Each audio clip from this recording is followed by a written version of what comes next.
Okay, good afternoon and welcome to the FCCJ again. Today we have three scholars with us today who are opposed to the security legislation that Prime Minister Abe is trying to push through Parliament right now. I'll keep this introduction short. First of all, I'd like to introduce Professor Sato, Manabu Sato from Gakushuin University, who is one of the most active scholars in this regard. Next to him, it's Mari Osawa, a professor at the University of Tokyo. And finally, Koichi Nakano, who many of you know, a professor at Sophia University. We're expecting maybe next week that Mr. Abe may try to push the bills through or ram through, however you like to describe it, through Parliament. He's doing this against the support of most people in the country, according to opinion polls. And I think a consistent 80% or so of the public are saying in polls that there's not been enough discussion. There's not been enough understanding of these bills. We had a report, a survey in the Tokyo Shimbun just yesterday, saying about 90% of constitutional scholars say the bills are unconstitutional. So there's, in terms of the public and the academics, there's a lot of opposition to Abe, but the bills look likely to be passed, at least in the lower house. So anyway, first, I'd like our speakers to make their case for about 20 minutes, and then I'll open the floor to questions. So first speaking will be Sato Sensei, yes? Onegaishimasu. Yeah.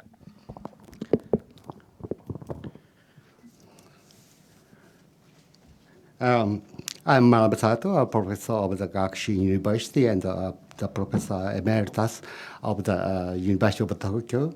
And at first, I would like to express my thanks in a million for all the members of the Foreign Correspondents Club of Japan, and also Mr. Andy Sharp as moderator. Thank you very much. And today I will present the process and appeal and of our association. It was June 11. I organized the distinguished 61 scholars across the various academic majors, and to oppose the security-related bills. And we opened the homepage on June 15th. At that time, and we held the press conference for Japanese journalists on June 15th. And at that time, the signature, the number of signatures reached at 2,700. Amazing. And currently, the number of the signature reached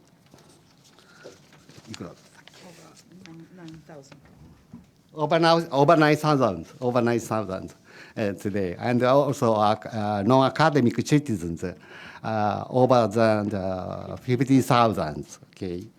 Okay. At first, I will present to you the appeal of the association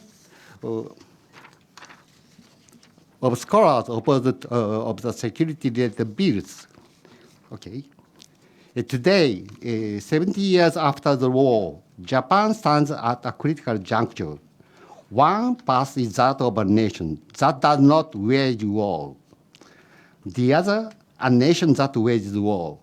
The Abe administration has submitted an integral peace support bill and an omnibus peace and security legislation consolidation bill, amending 10 war-related laws for the worst to the diet, where they are currently being deliberated. Violating Article 9 of the Constitution, these bills would provide for Japanese self-defense forces to cooperate actively with the U.S. and other foreign military operations overseas. We very strongly appeal for the Diet to consider them most carefully and defeat them in keeping with the Constitution.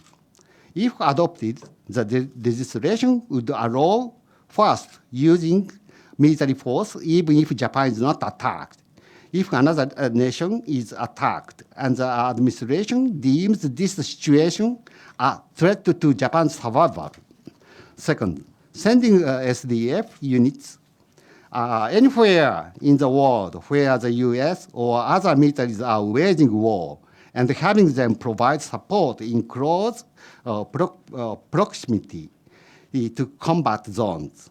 And third, deploying the SDF alongside the US and other allied forces and authorizing them to fire their weapons ostensibly in defense of their military and other supplies. Although Prime Minister Abe contends the use of military force would be limited, the legislation opens the way for unbridled use of force by the SDF and violates the principles of exclusively self-defense. Anywhere the SDF uses military force will automatically become a combat zone. As such, the bills are in clear violation of Article 9, paragraph 1, prohibition against the use of force in combat.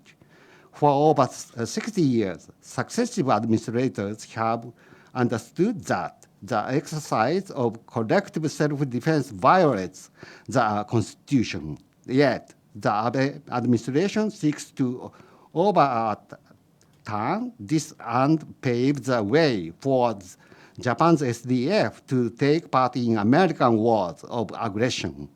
Should this legislation pass, there is a very real danger that Japan could become a party to hostilities and the SDF, an army of aggression in violation of international law.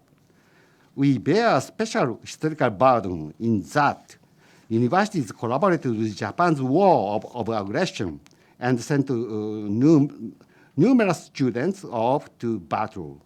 Profoundly repentant of this history, we have adopted Article 9 as our own, have engaged in research and education as a bedrock for world peace, and have worked so as to never again be visited by the horrors of war. We cannot allow a situation to arise anew in which our young people are sent off to war to kill and be killed. In the name of scholarship and conscience, we most strongly protest this unconstitutional legislations having been submitted to the Diet and are appalled it is even being deliberated by the Diet. We stand in resolute opposition to this legislation. Association of Scholars opposed to the security-related bills. Okay. After my presentation, Professor Osawa and Professor Nakano will present the reason why they support this appeal. Okay. Osawa-sensei, just one moment, please. Just one thing I'd like to make very clear is that we have a standing invitation to Prime Minister Abe and senior members of the LDP administration and their supporters to come and speak at the club. As you know, Mr. Abe has his own TV station he's speaking on every night. I mean, we would like him to come here and speak at the club, but we have been refused so far. So we're trying to keep this debate very balanced. So just make that clear. And again, Mr. Abe, if you're watching, listening, Nakano-sensei says hi. Please come into the club and explain the bills to the foreign audience. Thank you. Okay, sorry about that. Osawa-sensei. Okay. Good afternoon. I'm Mari Osawa, and let me thank you again, you all, for giving us this precious opportunity. I am a social policy researcher who was recently concerned with the issue of poverty among children and the youth in Japan. And I have been giving comments in TV and or radio news shows and so on. From my point of view, children and the youth in Japan have not only been neglected in terms of their income situations and employment opportunities, but actually they have been abused, as I explain later with some figures. Figures are on your desk. And this is, I think, the children and the youth income situation is, I think, in itself, the violation of Article 25th of the Constitution on the citizens' right to life and the obligation of the government for social security.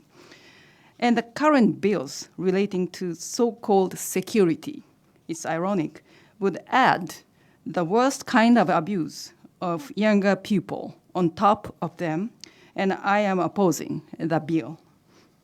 Let me explain some figures I have brought.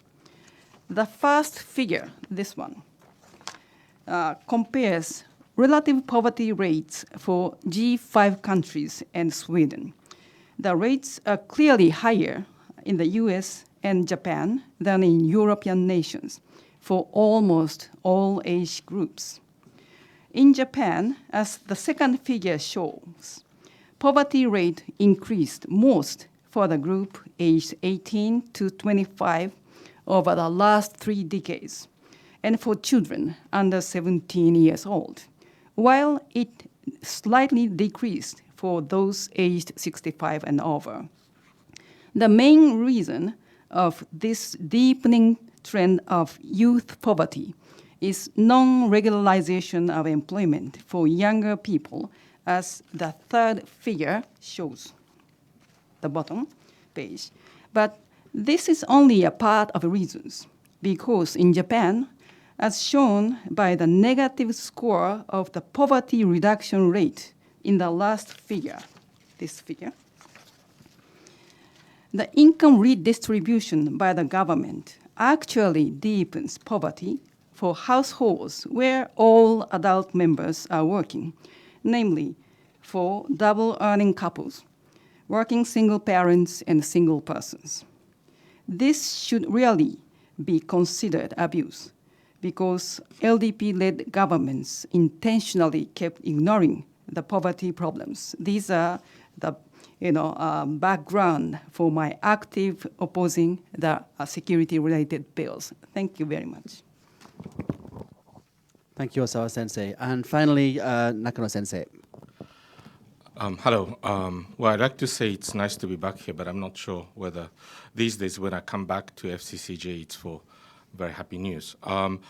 The reason why I'm part of this appeal, among others, I think, is primarily to do with the fact that, well, I think basically 3 things. One is that the bills are unconstitutional. There's no way you can argue that these bills can be considered to be constitutional. Secondly, the bills are being run through, according to the government plan, through the Diet in a way that is deeply undemocratic. And third, to the extent to which the government tried to explain what the bills are about, they have exposed themselves to be completely logically bankrupt. Each time Prime Minister Abe or Mr. Kishida or Mr. Nakatani open their mouth, we have, in fact, less clear of an idea what the bills permit the government to do. And as a scholar of Japanese politics, I cannot ignore the very deeply significant consequences of such an attempt. And I should perhaps also add that, as many of you, I think, know, we are only one group among many others that are getting more and more active as we speak in the current political context. The Japan Federation of Bar Association has been very active on the issue. The students are getting active and organized, and as you may know, the weekly protest is going to take place this evening from 7:30 in front of the Diet buildings. And I believe Professor Sato is going to go there to say his message of solidarity. Both Professor Osawa and I have appeared, I think last week on Friday. In addition, I think there are also mothers getting organized on Facebook, and they are planning a rally, I think, on the 24th in Shibuya, Miyashita Park. And these people are not the typical long-term activists. Not that there's anything wrong with the long-term peace activists, but ironically, I think Mr. Abe and his high-handed ways and his attempt to break the constitution is energizing and waking up the Japanese citizenry.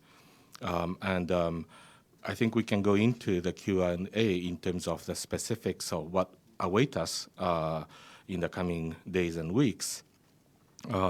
I believe that the conclusion or the fate of the bills are far from certain at this point, and the more high-handed and the more violent the means get in terms of the government ignoring the popular questioning of the bills, the government would most likely have to face greater political consequences. And so I think we do believe that this is not too late yet. Far from it. I'm very hopeful that we can still put an end to these bills in the coming weeks. Thank you. Thank you, Nakano-sensei. Okay, I'm going to open up the floor now to some questions and answers. First, of course, questions from the working press. And just a reminder as well, please, to turn off your mobile phones or set them to mute during this press conference. So if you come up and give your name, your affiliation, and just try to address one of the speakers at a time so we can get more questions in. Okay, the first question, this gentleman here.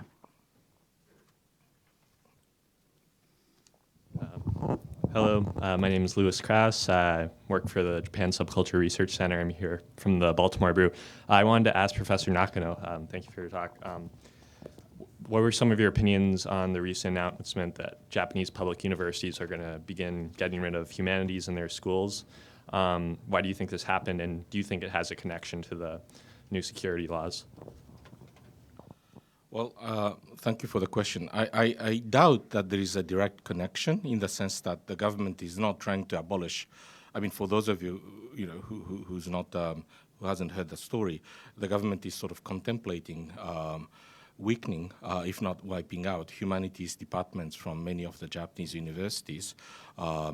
It's only a plan, and of course it's far from certain that they're going to get their way. But I think of course the government doesn't particularly welcome active citizenry. And I think even though it's lowering the age of vote to 18, as you know, the Diet just passed a bill to lower the voting age to 18 from 20 in Japan. The LDP politicians have also began immediately also to say that if there are biased teachers and education taking place in classrooms, in high schools and so forth, they need to institute punitive measures against those teachers, as if they have the monopoly right to determine what constitute politically biased actions or teaching. So it seems to be clear that people like us in the academia who are not just enclosing ourselves in the laboratories and in our offices, but we try to, as Professor Osawa very eloquently put, our own specializations in contributing to what's happening in Japan and its social ills is not particularly something that the government welcomes, perhaps. And so I think these moves, of course, being severely contested and challenged by the scholars and by the rest of the civil society. But it is, of course, indicative of the government's generally authoritarian approach to society, including the, I wouldn't say the suppression of press freedom necessarily, but I think lobbying and applying pressures to news organizations in a variety of forms in the current climate. Thank you. Thank you. Just, I forgot to do this as well. Our interpreter today is Ms. Kondo. Yoroshiku onegaishimasu. Thank you. Okay, next question, please. We'll go to, yes, please. Thank you. Joel. I forgot your name for a second. Joël Legendre, French TV, TV5, RTL Radio, BFM TV. Yes, what happens to us in the following days? This is my question exactly. The reinforcement, the strengthening of the politicians to adopt this and to pass it to the upper house. So what's going to happen? This is my question. Second thing for you, I mean, yeah, you talk about poverty, and indeed, when I look at Japan today, I mean, I've been here 20 years, and I haven't ever seen so much poverty than today. And this debate seems to be, on the security bill, seems to take so much importance compared to other issues in Japan. So I'd like to hear about the situation currently today about these poverty issues, especially for children. In my country, we were so surprised to see that there are so many children now who are living in poverty. Maybe since the tsunami, some of them are orphans or abandoned, or is it just a social issue linked to the economical situation? So I'd like to hear you about this poverty issue also. Thank you.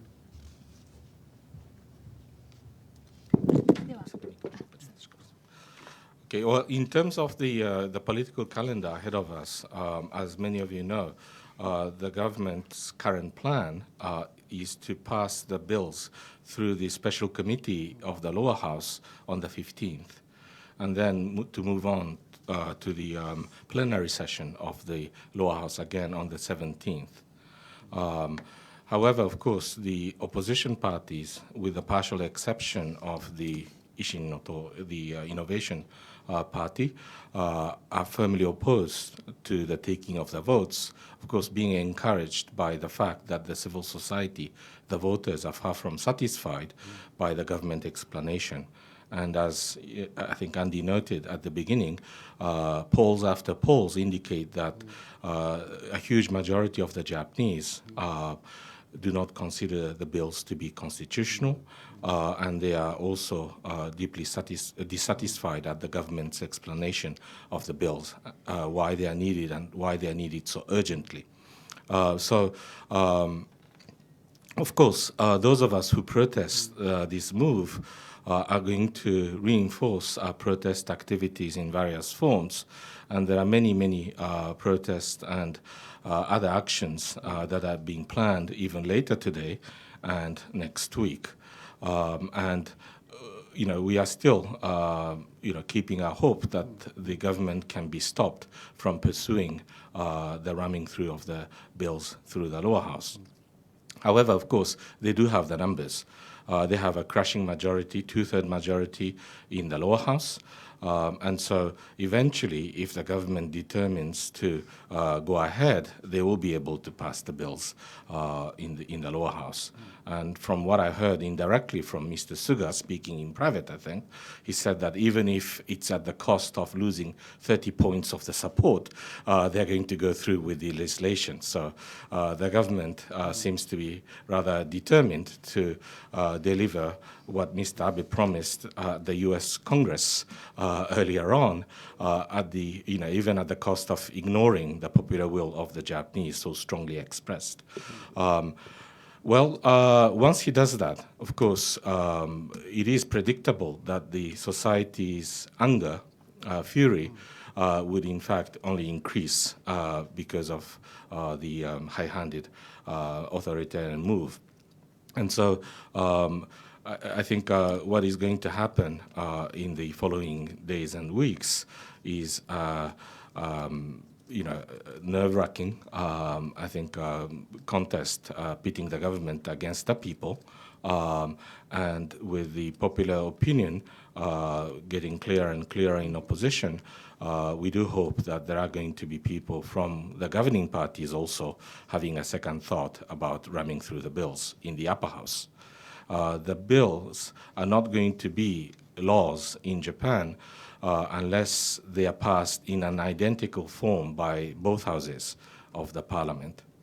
The lower house can take precedence over the upper house if the upper house fails to pass the bills within 60 days or rejects the bill. The lower house can pass the same bills and override the opposition or the delay of the upper house if the bills are passed with a two-thirds majority, once again, through the lower house. And this is why the government extended the Diet session until the 27th, I think, of September, the longest extension of the Diet session in post-war history of Japan, which, of course, can be interpreted as a show of determination of the government, but at the same time, a recognition of its own weakness. Because in the upper house, even though the governing parties have a majority, the LDP on its own doesn't have a majority, and it needs Kometo to have a majority. I think we also learned earlier today that Mr. Waki, one of the key members of the upper house, decided to pull himself out of the upper house LDP caucus in opposition to the something separate, but in opposition to the lukewarm decision on by the LDP in regard to the redrawing the districts for the upper house, which is not far from being fully democratic. So I think it's going to be a long and hot summer, I think. The societal forces are going to be, I think, only growing with the days that go by. And the government doesn't seem to get it because they say that they are trying to explain it without really trying to explain it. But they think that with the passage of time, the misunderstanding can be eliminated. But on the contrary, the more time is spent and the clearer idea that people have about the bills, their opposition is strengthening. Of course, also with the upper house that is going to remain open for so long, even in August, the government would have to answer questions in the parliament also at the same time. Ordinarily, the government wants to shut down the parliament as soon as possible because they don't want too much attention. They just want to govern without the parliamentary check. But by having to keep the Diet open for the summer month, they are actually making themselves more vulnerable. What that means is that any more of bad news in relation to the Olympics and the construction of the stadium, the lost private data about the pension system, or ministerial scandals of this and that, all of these bad news are going to be used much more effectively by the opposition forces in the Diet to annoy the government and to derail the legislative process. So I think this is why I say that it's far from clear that the government will be able to get its way in spite of the huge numerical superiority that the government has, particularly in the lower house. Thank you, John. Thank you for the question. If you look at the chart or the figures I brought, the child poverty rate is the highest in the U.S., partly because to the teenage pregnancy and lone motherhood, I think. But in Japan, the proportion of the lone mothers are quite low as compared with other Western nations. So the main characteristics of Japan's child poverty is the double earning poverty. which is over 40% of the working age population, working age poor is double earning household. And this means that women's earning power is hopelessly low in Japan. Yeah. And this is, again, because of the non-regularization of employment, particularly for younger women in recent years. And this is, again, as kind of promoted by the consecutive LDP governments through the deregulation of temporary labor market. This is my interpretation. Okay, thank you. The gentleman here in the glasses, and then I'll go to Nancy. Patrick Solnoy, Zürcher Zeitung from Switzerland. Nakano-san, you said you think over the summer the movement will gain strength, and just the government's hope of sitting it out and waiting will not work. Well, it has worked with nuclear power. 2012, we had very strong demonstrations. We had something which looked like a growing movement, and it has all fizzled out, and the first nuclear power plant will go online most likely within a month or so. What makes you so much more optimistic this time? Thank you, Patrick. Well, I half agree and half disagree with your interpretation because, of course, it is thanks to the popular protest that has, of course, become much smaller than at the peak time, but it still goes on. The Friday protest in front of the Prime Minister's residence continues on, and the popular opposition against the nuclear power restart remains very, very high, according to the polls. This is the only reason why the LDP has not been able to restart the nuclear power plants yet. Of course, they are, now loading the fuels, and they plan to start the nuclear power stations, one nuclear reactor again in the coming weeks. But that might also just add further impetus for the protesters and the popular disgust at the government. So we'll have to see whether the government's bullying tactic and the attempt to dominate or to the show of force against the popular opposition is going to work this time again. The other thing I would add also is that many of us, in fact, all the three of us here, and many of our colleagues who are not here, but over 9,000 who signed this petition, we are learning also as more and more bad news are being piled up by Mr. Abe's authoritarian manners. And what I'm talking about in specific is about the state secrets law. The state secrets law, as many of you remember, also invited huge protests, and at that time unheard of alliances of theater figures, movie makers, academics, lawyers, students, and so forth. And of course, in spite of all that, the government ran through the bill. But what we learned this time is that we have to move much faster, and we are moving much faster. This is why the government, which was initially planning to pass the bills through the lower house in, I think the initial plan was 24th of June or something like that. Now they're being delayed almost a month. And we are also trying to have the protests and make them bigger so that there's going to be enough time to stop the bills from going through at least the upper house. So yes, it is possible to say that the government have the numbers, and us protesting outside of the Diet is going to have little force. But I choose to see that the glass is half full, and that there are still rooms for maneuver.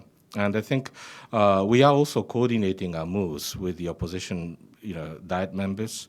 We are talking about, we are working with other people. I mean, international scholars like Nancy and many others, and we are.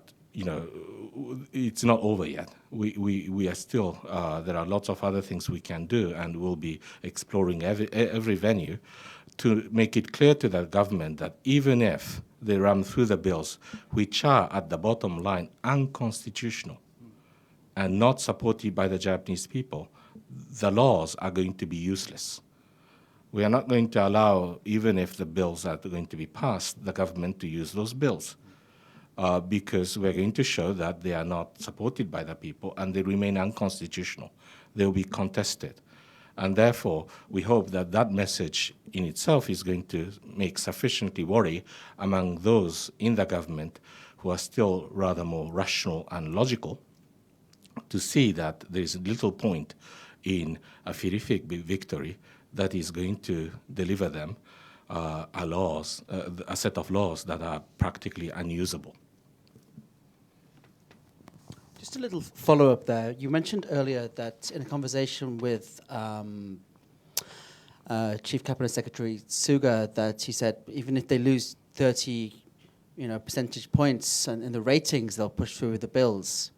Do you think the LDP or Abe is prepared to sacrifice himself to get these bills passed?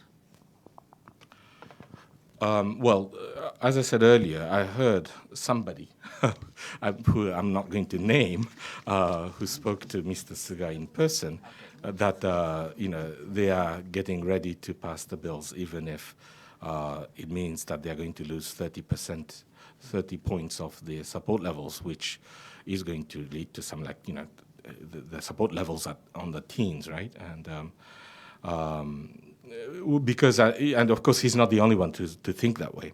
I heard other high-placed government officials say that looking at the past patterns, like last autumn, or right after the passage of the state secrets law, that even if there's a dip in the support levels, it usually sort of hit the bottom in the 30s. And then it starts to go up again if they concentrate themselves on delivering other policies, and if they, start another campaign about Abenomics and how wonderful that, that is working, which makes us, I think, smile at this point. But the government is showing complacency, if not hubris, in assuming that because there's nobody else, there's no alternative in waiting now that they've gotten rid of the DPJ pretty much as at least an immediate alternative to the government.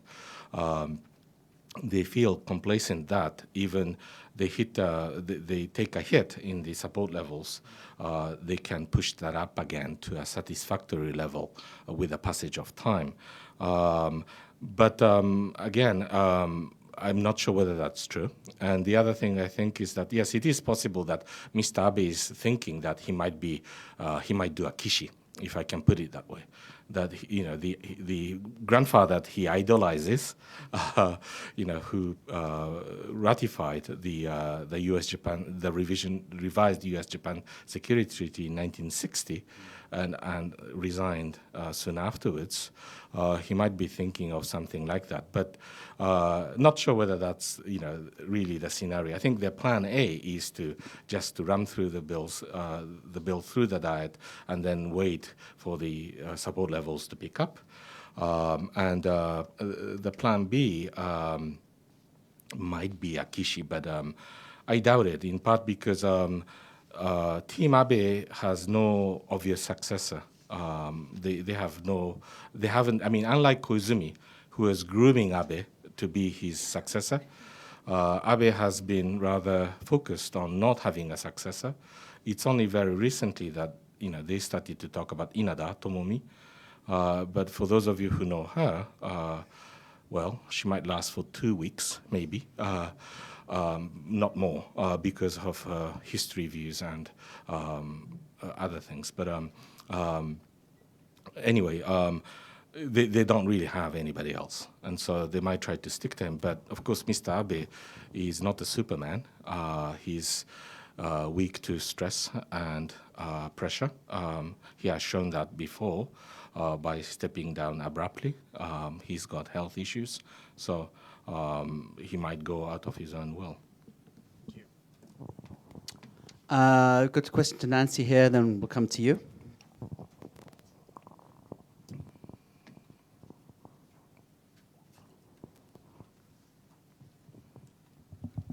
Good afternoon. I did sign the petition, and thank you for allowing me to. Just state your name and Sure, I'm affiliation. Nancy Snow, and I am an Abe Fellow.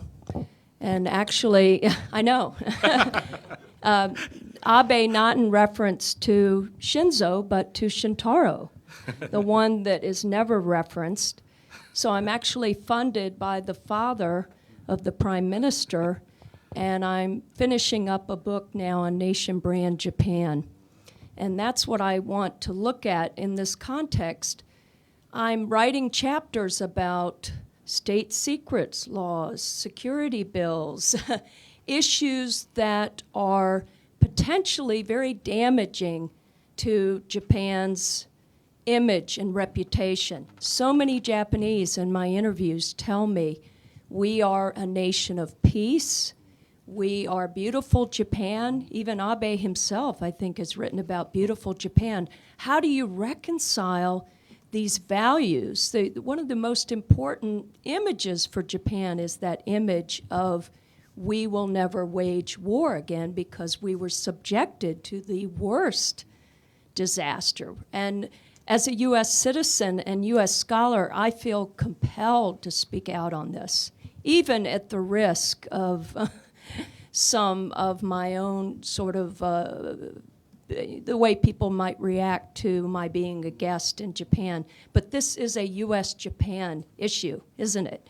So if you all could look at it as in terms of image and reputation, issues that are not being covered, the face of poverty, children in poverty, and then also what role, how much role is the U.S. playing here? Joseph Nye and Richard Armitage wrote the CSIS report in 2012 and said collective self-defense. Can we get your question, please? Yeah.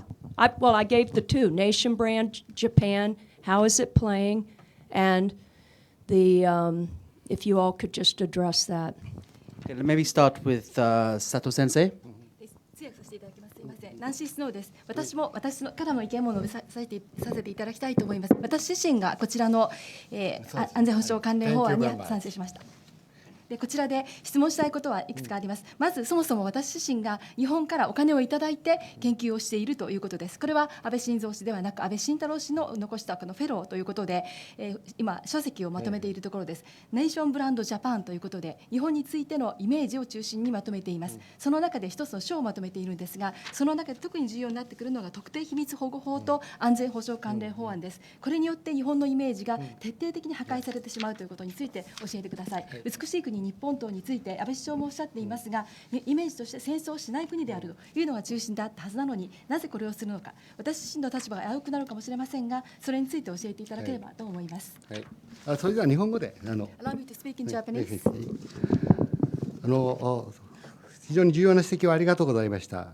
戦後70年が経ちますが、世界で戦争をしない国、あるいは戦争をしなかった国というのは数えるほどしかありません。Thank you very much for a very good comment. 70 years have passed since the end of the war, and we have to say that there are very limited number of countries decided to not to wage wars, and there are a very limited number of countries who did exactly the same as they believed in. 私たちの世代はですね、この戦争をしない国で育ったこと、あるいは戦争をしない国を続けたことを高く誇りに思っています。And our generation is very much proud of being in this country in that we have never waged war after the World War II, and we decided not to do that. 私たちや私たちの若い世代は皆同じ感情を持っていると思います。This is not only for our generation, but also for the younger generation. We feel the same way. 戦争によって若者も子供も誰もまだ死んでいません。In the last 70 years, none of us died because of the war, including young people or children. これも世界の中で見ると本当に稀な国だと思います。This is quite rare in the entire world.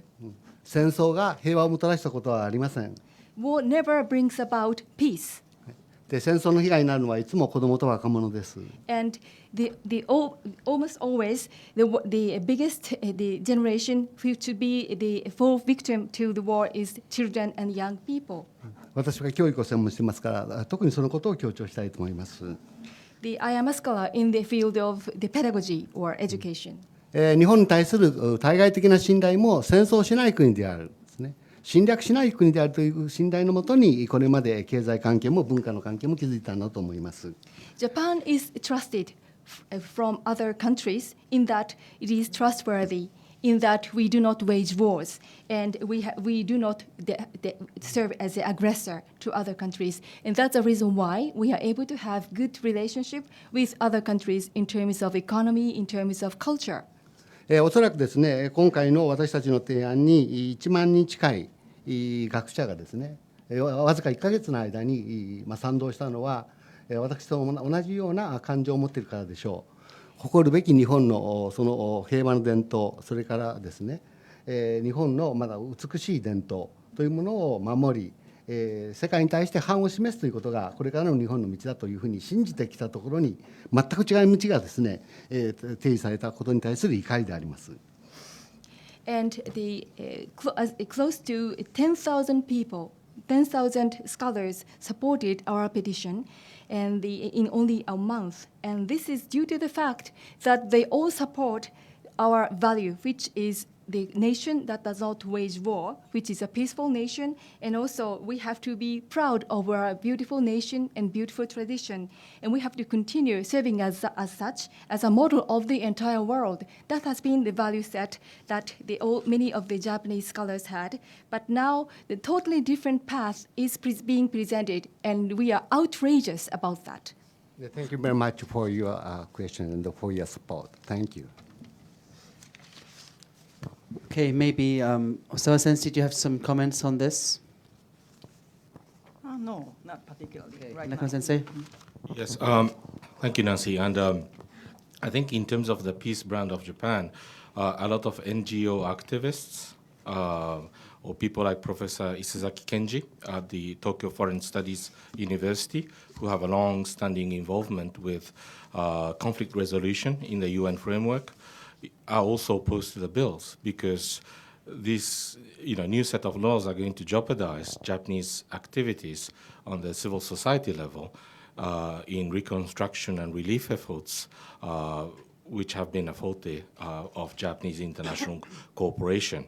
There are people, I think, who look up at the UK. People, you mentioned Armitage and Nye. They want to model the U.S.-Japan relations to the special relationship between U.S. and UK. Not going to happen, and not particularly desirable. Do you want another poodle? Tony Blair, who's going to go to Iraq under the American claim that the weapons of mass destruction, which were not there. Do you want Japan to be like that with the peace constitution, Article 9, claiming that it is constitutional to do so? Japan is not going to have the principle of rule of law, even though Abe is claiming that the reason why we need to do this is to impose the rule of law in South China Sea, or it's a self-defeating move. When the Prime Minister cannot observe the rule of law domestically, how on earth can he be credible to impose the rule of law internationally? I don't understand the logic. The other thing I would say is that it's not just about the peace brand, but it's also about actual, effectiveness of this move as deterrence. I think there's a, gross exaggeration of what it does. As a political scientist, I would like to speak on that briefly. One, of course, is that, because the government wants to do this through the back door, Abe is claiming that the risks for the self-defense force troops are not going to be increased. And his parliamentary answers flip-flop all the time, and so we have no idea when the collective self-defense force is going to be exercised. Is Japan going to send the minesweepers in the homes, or is it not? Or we have no idea. The first principle of effective deterrence is transparency. If Japan's potential rivals or adversaries have no idea what the Japanese reaction is going to be as a result of these laws, the new laws are not going to increase Japan's deterrence because they would still not know what Japan would do. It's only when the adversaries know what the action is going to be, you can start to think about effective deterrence. So the fact that this is so opaque and vague is actually undermining the purpose or the claim that this would increase Japan's deterrence power. The other thing, I think a lot of Japanese are worried about the Senkaku Diaoyu dispute.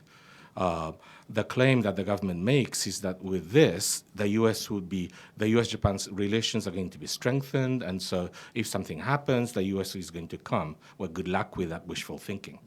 The U.S. is not a country that is going to be drawn into a war without itself wanting to do so. And I think we know that very clear. Of course, the U.S. has its own constitution. And there are people who make sure that the U.S. government observes the Constitution.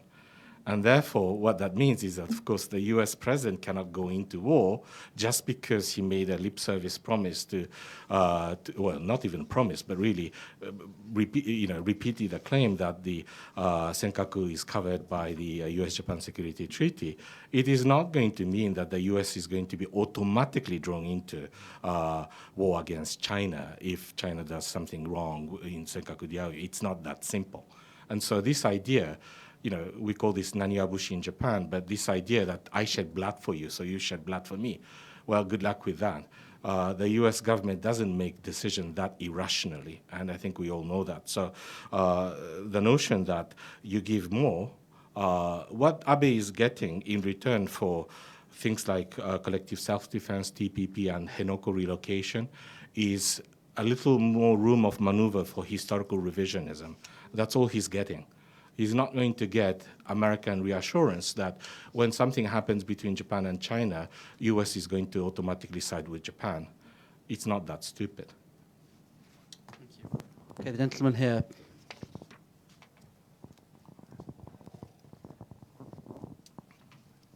Okay, we just have about 7 or 8 minutes left, so try and keep this brief, and also the answers quite brief, please. Siegfried Knittel, Austrian newspaper, Der Standard. Next year will be an upper house election.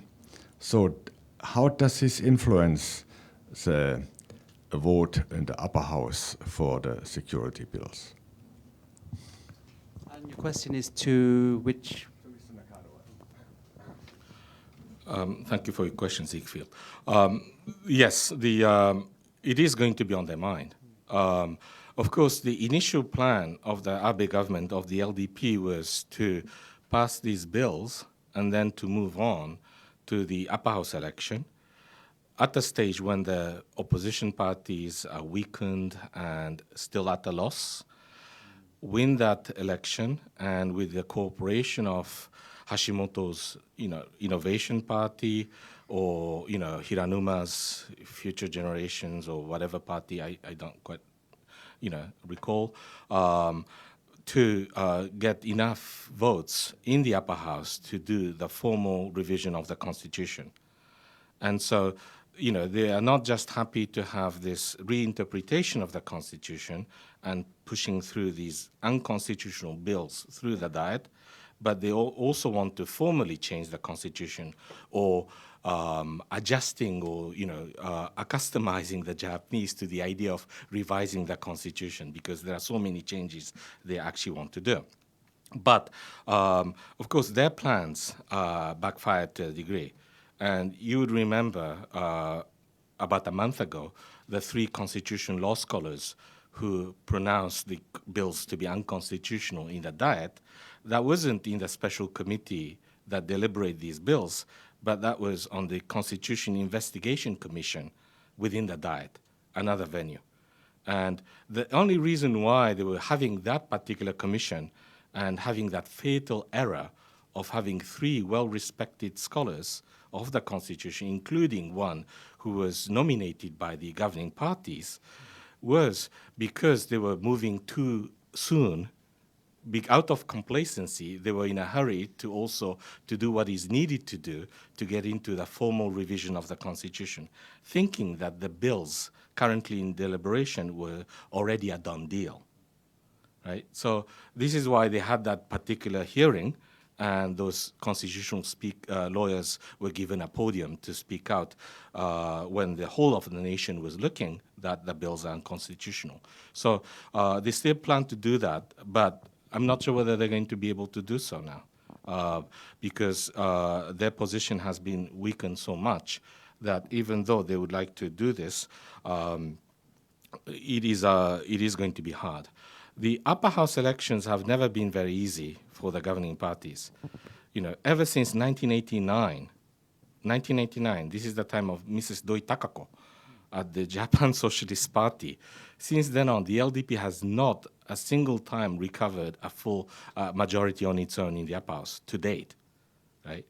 So this is quite significant. It's only with the Komeito that he has now, enough votes in the upper house. So 2/3 majority in the upper house is still a hard hurdle, a rather high hurdle for them to cross. Okay, thank you. And Rupert first, and then Jimbo-san. Can we maybe extend this by 5 or 10 minutes? Is that okay? So maybe 2 more questions after this. Thanks. That's quite high. For Nakano-san, I'm Rupert Wingfield-Hayes from the BBC. I was going to say, rather than what Nancy says about this being bad for brand Japan, it seems that the rest of the world is quite sanguine about all of this. And in fact, the United States seems to be quite encouraging, despite the fact that it was the United States that wrote the Constitution in the first place. And yet you are sitting here pretty much declaring the end of Japanese democracy. So why is there this huge dissonance between the way the rest of the world views Japan and what's going on, which is seen very much as Japan attaining some sort of normalcy, which the Germans did many decades ago? Only Japan has had to hang on to this peace constitution for 70 years. The rest of the world doesn't seem to be too bothered. So why is it such a big thing? Thank you. Thank you, Rupert. Well, I think, the message, in fact, this association of scholars opposed to the security bills is relatively new, but it's massive in size. But all the three of us have been also actively involved in another group of scholars, which is more than a year old now, which is called Rikken Democracy no Kai in Japanese. This is Safe Constitutional Democracy in Japan 2014. And basically we've been saying ever since, way before the cabinet decision last July, that, revising the interpretation of the constitutions is not going to be acceptable because it's unconstitutional. But it's only now that within Japan, let alone the overseas friends of ours, are only now getting the clear idea that these bills are unconstitutional. So there's a bit of a time gap, I think. It is true that, as Nancy mentioned earlier, in terms of, Japan hands off the United States, and of course the other security partners of the United States in Europe and elsewhere have long asked Japan to become a normal country in the sense that it can play a, more fuller, active role in the security arrangement internationally. Japan has been doing, many changes over time. It has sent a troop to Samoa after the conflicts were supposedly over and all that sort of thing. But in any case, it's only now that the world's attention is gathering around us that the bills are actually unconstitutional. So my question to my friends in the US and the UK and everywhere else is that, do you still think it's a good idea that the government of Japan, joins you by pushing through unconstitutional bills? Is that what you want? And I'd like to hear that answer soon. But so we are also enforcing a campaign internationally to let people know that these bills are essentially unconstitutional. Okay, thank you. The gentleman here, please.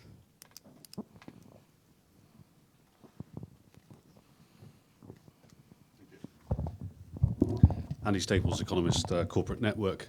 Just 2 very quick questions. One, Nakano-sensei, you suggested that Abe wouldn't do a kishi and resign, but how about a snap election and doing a Koizumi as the post office issue? And secondly, I think to Sato-sensei, we've had repeated assaults against the media by this administration, culminating in a week or so ago, the call to punish the media. would you expect any punishment of signatories, academic signatories of your petition from Manabu in terms of withholding research grants and things like that? Thank you.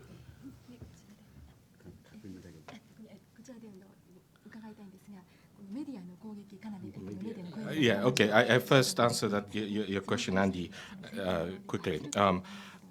I don't mean to say that he wouldn't do a kishi. I think he might, actually. He might do a kishi.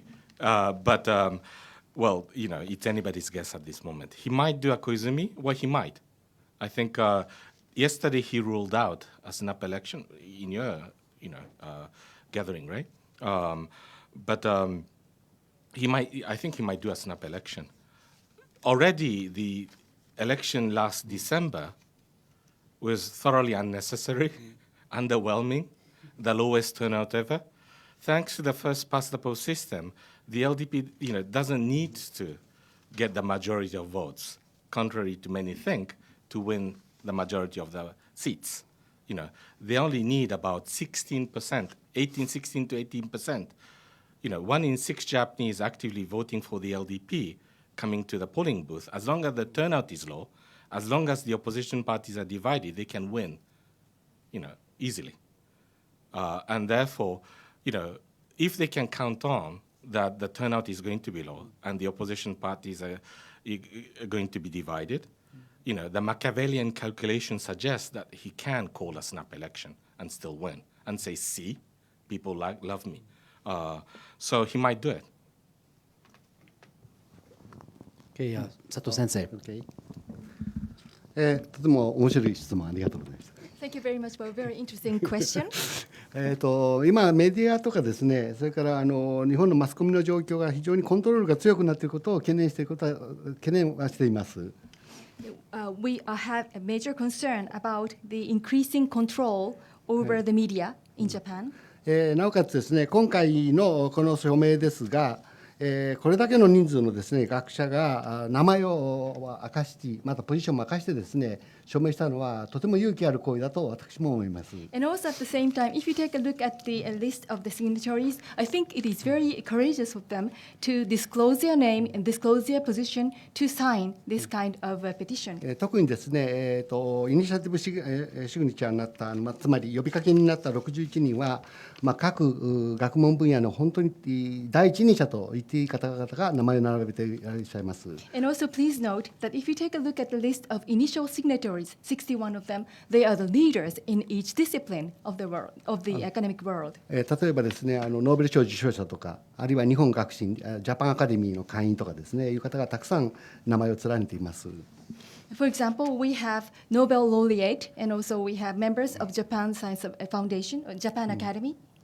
この、署名で名前を挙げたことによって、パニッシュメントといいますか、文部科学省からパニッシュメントはないかというとですね、全くないというふうに言っていいと思います。And could there be a punishment from the MEXT, which is Ministry of Education, Culture and Science and Technology? Well, I can safely say that there would be no punishment. それだけのですね、私たちは力を獲得していると思いますし、また文部省の官僚の中にも支持者が多いというふうに理解しています。For one, we have too much power for them to allow them to do that, and also there are a large number of people within the ministry who support us. 事実、私のところにはたくさんの激励の電話が文部科学省から届いています。As a matter of fact, I am receiving very encouraging phone calls from the members within the Ministry of Education. 文科省。Okay, thank you. Final question, please, to Jimbo-san.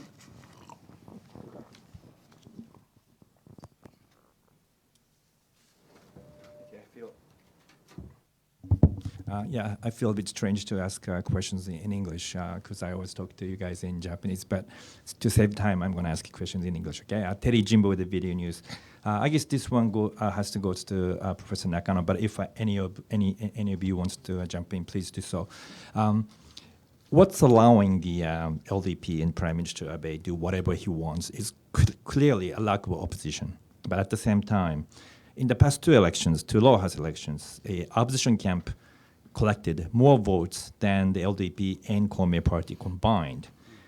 So my question is this: how come if all of the opposition parties disagree, oppose to this security legislation, how come they can't form a unified front and fight it? Are they just stupid, or are they childish, or is there any chance that the opposition camp, which has more vote than LDP and Komi party combined, can stop this by so doing? Thank you. Please. Thank you, Jimbo-san. Well, the situation of the party system is actually not so dissimilar from the situation of the mass media in Japan, I think. What I'm saying is that the mass media in Japan has become weakened, partially, of course, because of the high-handed approach of the government, but partially because Yomiuri moved to the right in the second government in particular. Yomiuri joined Sankei Shimbun to be a cheerleader for the government, and it used to be more critical, even in the first Abe government or even during the Koizumi government. But seeing this as a godsend opportunity to revise the constitution, I think Yomiuri, under Watanabe Tsuneo's strong influence, seems to have moved to the right and is determined now to support the LDP government. And so what that means is that the mass media have much harder time in presenting a united front against government's authoritarian move. And we saw that very clearly with regard to the state secrets law. When you have Watanabe Tsuneo sitting in the committee to basically endorse the state secrets law, coming from the media, well, it's very difficult for Asahi and Mainichi and others to, stick their neck out. What I mean to say is that the presence of Ishin no To, of Hashimoto, or other groupings, is significant. Since the December 2012 election, we started to have not just the governing parties, LDP and Komeito, and the opposition parties like DPJ, the Communists, and the Social Democrats. We started to have what I call the satellite parties. Satellite parties like your party, or they come and go, they disband, they regroup, and so it's hard to keep track. But those new parties, which were covered by the Japanese media rather naively as a third force, in fact, in many cases are just LDP accessories, or hopion. Right? So they circulate around, orbit around the LDP and trying to assist the LDP from the right. And so that is making much, much harder. And again, we saw that at the state secrets law. Abe could claim that he didn't run through the bill at the time because he said, we talked to your party and we changed the laws. Now we are seeing it all over again. Ishin no To, is split in half or maybe in three internally, but a certain important segment of Ishin no To, led by Hashimoto, is perfectly willing to work with Abe and maybe even later join his government if he gets enough bonus points by dividing the opposition. So it is very, very hard. Thank you. Do you either of you have anything to add, Sato-sensei? Yeah. This is the final? I think this is the final question. Finally, I would like to inform you one thing. And we are now preparing the 100 Scholars Press Conference on July 20th at Gakushuin near here, and from 5 p.m. From 5 p.m. And so it would be a great pleasure for us to if you join to the press conference. Thank you. Okay, thank you. We're going to wind it up there.